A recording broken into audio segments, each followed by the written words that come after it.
काय करते? I hope सगळे मस्तच असणार. माझ्या ब्लॉगमध्ये तुमचं स्वागत आहे. मी बनवलं, माझं दुखत होतं खूप डोकं, कारण मी आले होते जॉबवरनं आणि माझं खूप दुखत होतं डोकं, सॉरी. आणि मग काय खूप टेन्शन आलं होतं मला. मग नंतर म्हणलं प्रगतीला काय बनवू, मला खूप टेन्शन आले स्वयंपाकाचं, काय बनवू काही समजत नाही. ती म्हटलं टेन्शन कसलं काय घेतलं.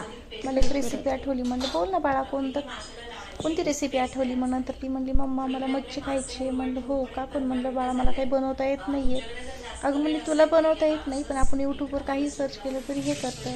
माझ्यापेक्षा माझी मुलगी खूप हुशार. मग नंतर काही घेऊन आले मच्छी, कारण मला ही मच्छी कशी घ्यायची ही माहीत नव्हती. मग नंतर काय मग तिथे गेले. मग तिथे होते एक आजोबा. त्यांना म्हणलं आजोबा तुम्ही मच्छी खाता का. हो ते म्हणले खातो ना बाळा. ते म्हणले का.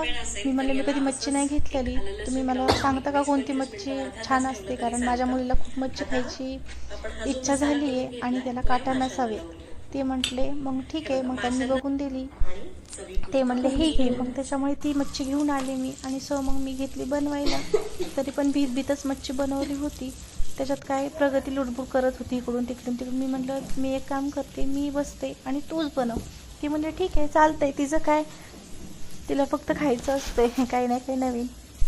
मग नंतर एक मच्छी बनवली आणि तिला म्हटलं तू घे आता खायला. तर ती खात होती मच्छी. मग मी म्हटलं प्रगती कशी झाली. ती काही लवकर सांगत नव्हती, कारण तिला खूप मस्का लावावा लागतो.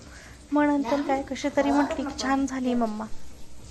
तेव्हा कुठे टेन्शन माझं हे झालं की म्हणलं जाऊ दे, वेळ लागू दे, पण छान तर झाली म्हटली. तिला आवडली, कारण तिला पदार्थ आवडणं खूप महत्त्वाचं आहे. मग काय कसं वाटलं माझं हे मच्छी फ्राय नक्की सांगा.